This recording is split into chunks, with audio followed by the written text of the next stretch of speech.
ओम शांति। 16 कलाओं में से यह आज 8वां कला है। इस कला में बताया गया है स्पीच करने की कला और पत्र लेखन कला। ये कला क्या है? कहते हैं वाणी हमारी वो शक्ति है जो किसी को अपना भी बना लेते हैं और किसी से दूर भी हो जाते हैं। तो ज्ञान सुनना सुनाना, किसी से बात करने की भी कला होती है और लिखने की भी कला होती है।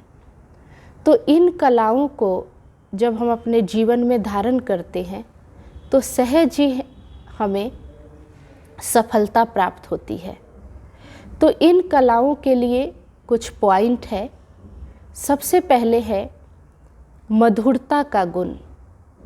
मधुरता का गुण वो गुण है जो सहज ही हम किसी आत्मा को अपने शब्दों के द्वारा अपना बना सकते हैं।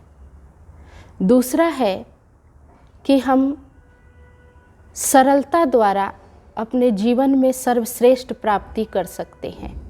तो पहले मधुरता, फिर सरलता, फिर रमणीकता का भी गुण होना बहुत ज़रूरी है, क्योंकि बोलने की कला वो कला है जिससे अपना जीवन सर्वश्रेष्ठ बनाते हैं। हमारी पहचान होती है, हमारे चित्र और चरित्र का भी निर्माण बोलने की कला से सहज होता है। फिर है नम्रता की कला। इसमें नम्रता बहुत ज़रूरी है।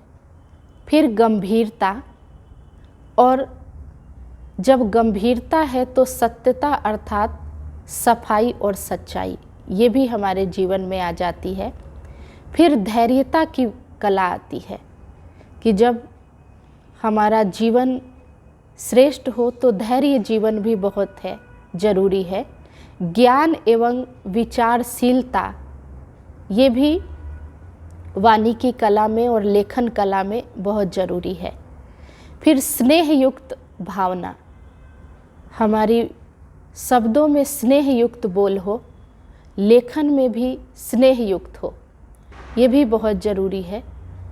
उत्साह और उल्लास का भी जीवन हो और दूरदर्शिता का भी जीवन बहुत ज़रूरी है, क्योंकि ये दूरदेशी स्थिति ही जो ज्ञान युक्त है वाणी में भी, कि कहाँ कब कैसे बोलना है और क्या शब्द बोलना है, इसकी भी बहुत ज़रूरी होती है।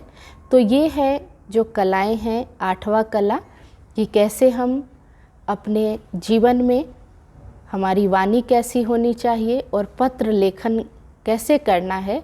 उसमें ये 13-14 पॉइंट है। तो हम सब इस पर विचार सागर मंथन करेंगे कि कैसे अपने मन को प्रसन्न रख करके दूसरी आत्माओं के लिए, हमारे मन में जब प्रेम भावना है, स्नेह भावना है, तो नेचुरली हमारी वाणी सर्वश्रेष्ठ होती है। ओम शांति।